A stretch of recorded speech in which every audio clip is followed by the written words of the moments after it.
Phil, is there anything that you know, I mean, you've been at Xbox so long now, is there anything that you know now that you wish you knew back then as it pertains to Xbox?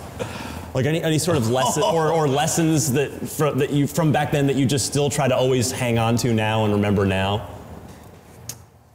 I like that question. I mean, I think the original Xbox, and Seamus spoke very well about this, like it was, how do we isolate a brand and think about the customer and the gamer and build something that and there's a lot of turbulence around in Microsoft and what other people might think they want to do with this box.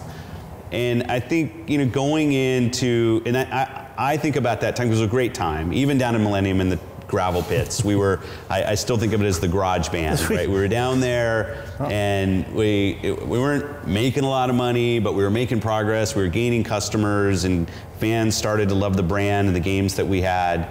And when I think about, frankly, the last 3 or 4 years with Xbox One, where there have been some missteps in how we're approaching the customer and the gamer and really making sure that our product and our kind of essence of what we are as a team shows up is really driven by the customer that we're trying to attract. I think back to those days, because those days were, it was a little bit of duct tape and baling wire, it was a little bit of maybe some mirrors sometimes as we were trying to get things aligned.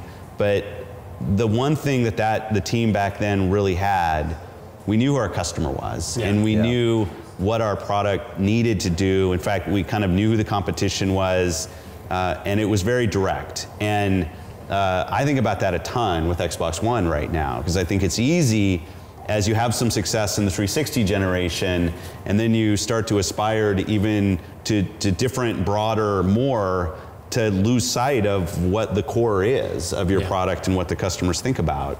And I think back to those times, like you said, I still have my Voodoo install there. I still have my OG Xbox dev kit, the clear one. It's still sitting there in my office because I think those days, that soul of what the team was about then resonated in the product and the games that we put on the shelf. And well, people didn't back then believe, I don't think that most business people, like in 1999, who weren't experienced in games, understood what a big market it was. Yeah. They didn't understand how passionate these people are. They didn't think of it as being an entertainment medium like on par with movies or music. They didn't. We all understood because we were in it. We knew. So you could make promises. And I mean, you know, we promised anything that would help us that the Xbox would do. Oh, tune your television for sure. We were lying.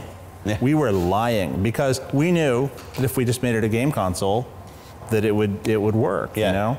And I think, you know, I don't know how you guys have managed it, but you kept it pure. I mean, I tell you, like the press conference, the briefing on Monday, you know, that was really pure. That was like, we love games. That and no, that was awesome. I was so impressed because I know a little bit about what it's like to maintain that focus on games, especially inside a big company where, you know, you can get pushed around a little bit, and going out and saying, you know, we identify as gamers and you guys identify as gamers and we're here for you and we're all about games. We're all about doing this. It was awesome.